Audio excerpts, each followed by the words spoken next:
88 में से 60 ऐसी सीटें हैं जिन पर अल्पसंख्यक वोट यानी मुस्लिम मतदाताओं की संख्या अच्छी खासी है, लेकिन इसके बाद ही 13 के चक्कर में मुस्लिम फंसे हैं। क्या है यह चक्कर? क्या इस चुनाव में इससे मुक्ति मिलेगी या फिर करना होगा और इंतजार? मुस्लिम वोटरों को लेकर महाराष्ट्र में आखिर इतना हंगामा क्यों है, इसकी पड़ताल करती विशेष रिपोर्ट देखिए।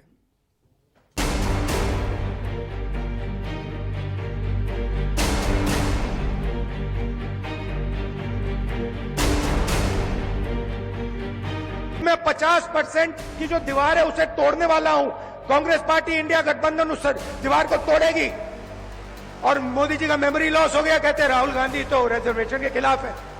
एक रहेंगे तो सेफ रहेंगे, बटेंगे तो कटेंगे। नॉर्थ में ये चलता होगा। हमारे महाराष्ट्र में शिवशाहू फुले अम्बेडकर की विचारधाराओं से महाराष्ट्र चलता है। डिवाइड एंड रूल नारा कभी स्वीकार नहीं कर सकते यहाँ की देश की जनता। या तो जनता का सेंटिमेंट नहीं समझ पाए या फिर इस बात का वो मतलब नहीं समझ पाए। बांटने वाले ही तुम हो और काटने वाले भी तुम हो और दूसरों को बोल रहे। हम 2 एमएलए, हमें 6-8 एमएलए चाहिए। और जिस दिन अखिलेश भाई 8 एमएलए हो गए ना, किसी की मां ने दूध नहीं पिलाया मुसलमानों को ज्यादती करने की। ये वक्त बटने का नहीं है, ये वक्त एक होने का है, मुनज़्ज़म होने का है, मुत्तहिद होने का है। एक मरकज पर आ जाओ, एक मरकज सियासी पर जमा हो जाओ। महाराष्ट्र चुनाव में बड़ा सवाल, क्या टूटेगा 13 का तिलिस्म?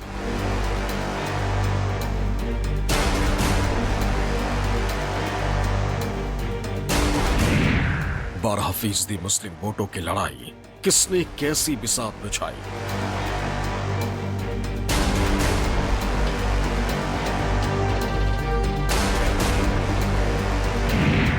ओवैसी फैक्टर हिट होगा या miss?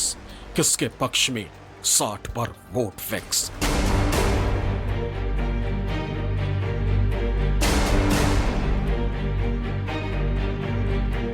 Malegaon central, Mankhurd Shivaji Nagar, Bhiwandi east Mumba Devi, Bhiwandi west Amravati, Mumbra Kalwa, Akola west Byculla, Aurangabad central, Aurangabad पश्चिम, वर्सोवा, धारावी, वांद्रे ईस्ट और कुर्ला। महाराष्ट्र विधानसभा चुनाव में ये ऐसी सीटें हैं जिन पर मुस्लिम वोटों का बाहुल्य है। वैसे तो 288 में से 60 ऐसी सीटें हैं जहां मुस्लिम वोटर्स की संख्या ज्यादा है, लेकिन ये ऐसी सीटें हैं जिन पर जीत हार मुस्लिम वोटर ही तय करेंगे। और इन्हीं वोटर्स को साधने के लिए महायुति में महासंग्राम हो रहा है।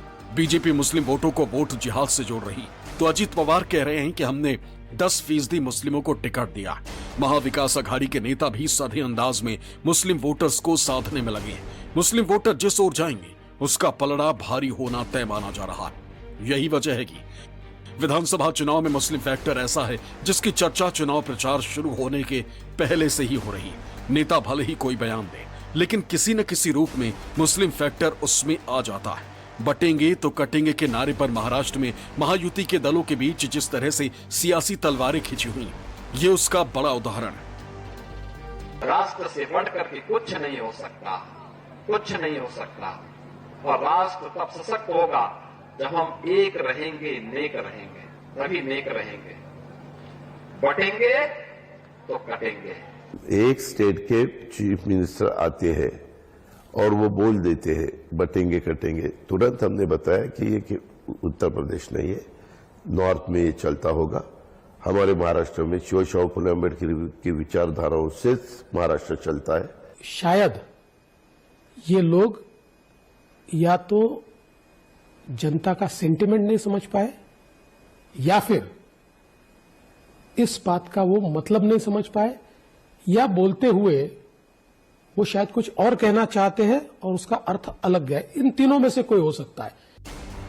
इन बयानों की अपनी अहमियत है जिन्हें राजनीतिक तौर पर इस्तेमाल किया जा रहा है, जिसके मूल में वोटर्स को रिझाना है। वही महाराष्ट्र में भले ही छोटे बड़े मिलाकर 158 दल चुनाव मैदान में है और सबकी अपनी राजनीतिक ताकत है, लेकिन मुख्य लड़ाई महाविकास अघाड़ी और महायुति के बीच है, जिसमें 3 प्रमुख दल शामिल हैं। इन दोनों गठबंधनों में भी कई छोटे दलों को जगह मिली, लेकिन मुख्य चर्चा कांग्रेस, शिवसेना उद्धव ठाकरे और एनसीपी शरद गुट और बीजेपी शिवसेना शिंदे गुट और एनसीपी अजित गुट की ही हो रही। माना जा रहा है कि यही ऐसे दल रहेंगे जो चुनाव के बाद राज्य की सत्ता में भागीदारी निभाएंगे। बीजेपी को छोड़ दें तो महाराष्ट्र में हर बड़े राजनीतिक दल ने मुस्लिम प्रत्याशियों पर दांव लगाया है, जिसमें सबसे अधिक 9 टिकट कांग्रेस ने दिया है, जबकि दूसरे नंबर पर अजित पवार की एनसीपी 5 उम्मीदवारों को उतारी है।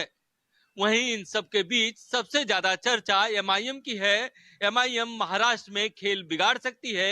एमआईएम ने कुल 16 टिकट दिए हैं, जिसमें 12 मुस्लिम उम्मीदवार हैं। खास बात यह है कि पिछले 2 चुनाव से एमआईएम महाराष्ट्र में 2-2 सीटें जीतती आई है। यानी महाराष्ट्र में जो कुछ भी होगा उसमें अहम भूमिका इन्हीं 6 दलों की होगी। कौन किसके साथ जाएगा, इसका फैसला चुनाव का नतीजा आने के साथ तय होगा, क्योंकि राज्य की सत्ता की भागीदार बीजेपी और एनसीपी अजित गुट के नेता खुले तौर पर कह रहे हैं कि सब 23 को तय होगा। इस बीच मुस्लिम वोटर्स या कहें कि अल्पसंख्यक वोटर्स को लुभाने के लिए किस तरह की तैयारी राजनीतिक दलों ने की, उनकी क्या रणनीति, मुस्लिम वोटों को लेकर क्यों हंगामा बरप रहा है, इसका हम विश्लेषण करेंगे और इसके पीछे के राजनीतिक दलों की मंशा को समझेंगे। लेकिन उससे पहले हम बात मुस्लिम फैक्टर की करें तो महाराष्ट्र के चुनाव में ये अहम होने वाला है, क्योंकि राज्य में लगभग 12% आबादी मुस्लिमों की है और राज्य की 288 विधानसभा सीटों की बात करें तो 60 विधानसभा सीटें ऐसी हैं जहां मुस्लिम वोटर्स की संख्या 15% से ज्यादा है। यानी ये ऐसी सीटें होंगी जहां मुस्लिम वोटों का फैक्टर काम करेगा। महाविकास आघाड़ी की ओर से एएमआईएम को बीजेपी की बी टीम कहा जा रहा है और कहा जा रहा है कि उसके आने से बीजेपी को फायदा होगा। लेकिन एएमआईएम के नेताओं का कहना है कि हम महाविकास आघाड़ी में शामिल होना चाहते थे, लेकिन हमें नहीं लिया गया। महाराष्ट्र में हमारी अपनी राजनीति है, हमारा अपना जनाधार है, जिसके आधार पर हमारे विधायक चुनते आ रहे हैं। कई और चुनाव में भी हमारे प्रत्याशी जीतते आ रहे हैं और हम किसी की बी टीम नहीं है। वही बात करें तो राज्य में 38 ऐसी सीटें हैं जहां मुस्लिम वोटों की संख्या 20% से ज्यादा है।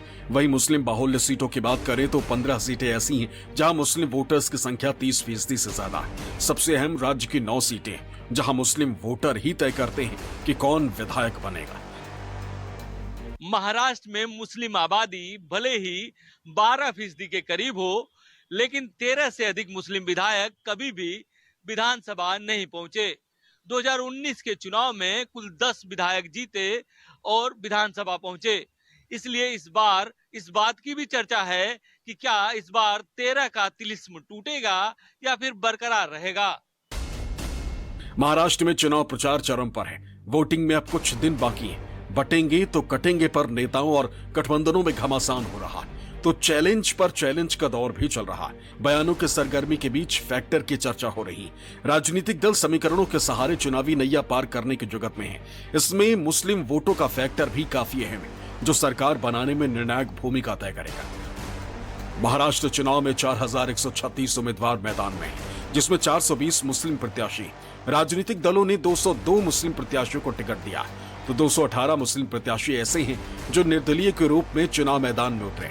महाराष्ट्र की 288 विधानसभा सीटों में 150 सीट पर एक भी मुस्लिम प्रत्याशी नहीं, जबकि 50 सीटें ऐसी हैं जिनमें केवल एक मुस्लिम प्रत्याशी है। सबसे ज्यादा मुस्लिम आबादी वाले मालेगांव सेंट्रल में 13 मुस्लिम प्रत्याशी हैं।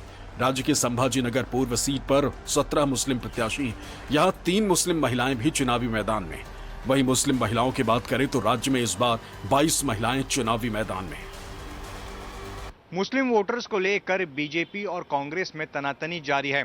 बीजेपी कांग्रेस पर तुष्टीकरण का आरोप लगा रही है और इसका आधार बनाया जा रहा है ऑल इंडिया उलेमा बोर्ड की उस चिट्ठी को, जिसमें बोर्ड की तरफ से 17 मांगे रखी गई थी और इससे संबंधित मांगों की चिट्ठी महाविकास आघाड़ी के नेताओं को भेजी गई थी। अब इस चिट्ठी पर सियासत जोरों पर है, लेकिन मुस्लिम वोटर खामोश है। माना जा रहा है कि मुस्लिम वोटर राजनीतिक पार्टी की नीयत और नीति को परख रहे हैं और उसी के आधार पर भी वोट करेंगे। महाराष्ट्र जब से अलग राज्य बना है तब से अभी तक हुए चुनाव में 13 से ज्यादा मुस्लिम विधायक कभी जीत नहीं सके। 1962 के चुनाव में 11 मुस्लिम विधायक जीते थे, 1967 में 9, 1972 में 13, 1978 में 11, 1980 में 13, 1985 में 10, 1990 में 7, 1995 में 8, 1993 में 13, 2004 में 11, 2009 में 11, 2014 में 9 और 2019 में 10 मुस्लिम विधायक जीते। 2019 के चुनाव में जो 10 मुस्लिम विधायक जीते, उनमें 9 ऐसे हैं जिन्हें मुस्लिम बहुल इलाकों से जीत हुई। इनमें सबसे ज्यादा कांग्रेस के 3 विधायक, AIMIM के 2 और समाजवादी पार्टी के 2 विधायक शामिल हैं। कोई राम भक्त है तो मैं मोहम्मद रसूल अल्लाह का चाहने वाला गुलाम हूं। मैं रसूल अल्लाह का आशिक हूं और मैं आया हूं उसी रसूल अल्लाह के आशिकों के दरमियान में और रसूल के इश्क का वास्ता देते हुए यही फरियाद और अपील कर रहा हूं कि ये वक्त बटने का नहीं है, ये वक्त एक होने का है, मुनज्जम होने का है, मुत्तहिद होने का है। एक मरकज पर आ जाओ, एक मरकज सियासी पर जमा हो जाओ। खुदा की कसम, हमसे मुकाबला तो छोड़ो, कोई हम पे उंगली भी नहीं उठाएगा। हम 2 MLA, हमें 6-8 MLA चाहिए। और जिस दिन अखिलेश भाई 8 MLA हो गए ना, किसी की मां ने दूध नहीं पिलाया मुसलमानों को ज्यादती करने की। ये मेरा वादा है, ये मेरा वादा है। मैं जान देकर भी इस कौम के लिए अपनी जान दे सकता हूं, लेकिन झुक के किसी के सामने घुटने टेक नहीं सकता हूं। दोस्तों, मैं चुनाव लड़ रहा हूं, जनता का मुझे समर्थन है, किसका विरोध है उसके लिए मुझे कोई चिंता नहीं। इधर महाराष्ट्र में असदुद्दीन ओवैसी की पार्टी AIMIM की बात करें तो पार्टी ने 2014 के चुनाव में 22 प्रत्याशी उतारे थे। 2019 में 44 सीटों पर चुनाव लड़ा, लेकिन दोनों ही चुनावों में पार्टी सिर्फ 2 ही सीटों पर जीत सकी। इस चुनाव में 16 सीटों पर AIMIM चुनाव लड़ रही। अपने प्रत्याशियों को जिताने के लिए असदुद्दीन ओवैसी प्रचार कर रहे हैं। हालांकि जिस तरह से उलेमा बोर्ड का रुख रहा है, उससे ओवैसी की पार्टी की मुश्किल बढ़ सकती है। भाई चुनाव का टाइम है, ये सब लोग अपना अपनी बात रखते हैं, बोलते हैं, चुनाव खत्म हो जाएंगे, अपना काम करते रहेंगे सब लोग। असदुद्दीन ओवैसी की पार्टी से महाराष्ट्र में महाविकास आघाड़ी का खेल बिगड़ेगा। इस सवाल को महाविकास आघाड़ी में शामिल दल सिरे से खारिज कर रहे हैं। ओवैसी जो है उनका कुछ असर मुस्लिम वोटर्स के ऊपर या इस इलेक्शन के ऊपर पड़ेगा, ऐसा आपका सवाल है। तो मुझे ऐसा नहीं लगता, क्योंकि ओवैसी ये बीजेपी की बी टीम है, लोगों को अभी तक तो पता हो गया है। कौन सी धर्म युद्ध की बात आप करते हो? आपको क्या धर्म के बारे में मालूम है? आप तो धर्मद्रोही है। एक राष्ट्र धर्म है, एक महाराष्ट्र धर्म है, जिसके लिए हम लोग जान देने को तैयार है। सिर्फ चुनाव आते हैं तो धर्म युद्ध की बात करने वाले में हम लोग नहीं है। किसी ने उसका उपचार करना चाहिए, जांच करनी चाहिए, ये लोग क्या बोल रहे हैं। चुनाव आते हैं तो धर्म युद्ध की बात करते हैं। बीजेपी महाराष्ट्र में 149 सीटों पर चुनाव लड़ रही, लेकिन एक भी मुस्लिम प्रत्याशी को पार्टी ने मैदान में नहीं उतारा। इस सवाल पर पार्टी के नेता सधी हुई प्रतिक्रिया देते हैं। आमतौर पर 4 महीने पहले जो बात कही जा रही थी कि सत्ता के खिलाफ एक लहर है जो लोकसभा चुनाव में दिखाई दे रही थी, लेकिन आज की स्थिति अगर हम देखते हैं तो बड़ी ही neck to neck fight Maharashtra में है। कई ऐसी सीटें हैं जो पहले कई ऐसी सीट्स हैं जहां पे माना जा रहा था कि बीजेपी के उम्मीदवारों के लिए मुश्किलें होंगी, वहां अब स्थिति ज़्यादा मजबूत दिखाई दे रही है। तो ये कहा जा सकता है कि ये एक सीसॉ की तरह चल रहा है कि कभी विपक्ष की पार्टियां जीतती हुई दिख रही हैं, कभी सत्ता की पार्टियां जीतती हुई दिख रही हैं। तो ऐसी स्थिति में यही है कि एक जो ब्रह्मास्त्र है बीजेपी के पास, वो है हिंदुत्व, और हिंदुत्व के लिए आगे की एक एक स्टेप्स वो अब प्ले कर रहे हैं। 18 और 19 तारीख को हो सकता है कुछ मुद्दे आपको और भी नए मिले और वो इस चुनाव में असर भी करेंगे।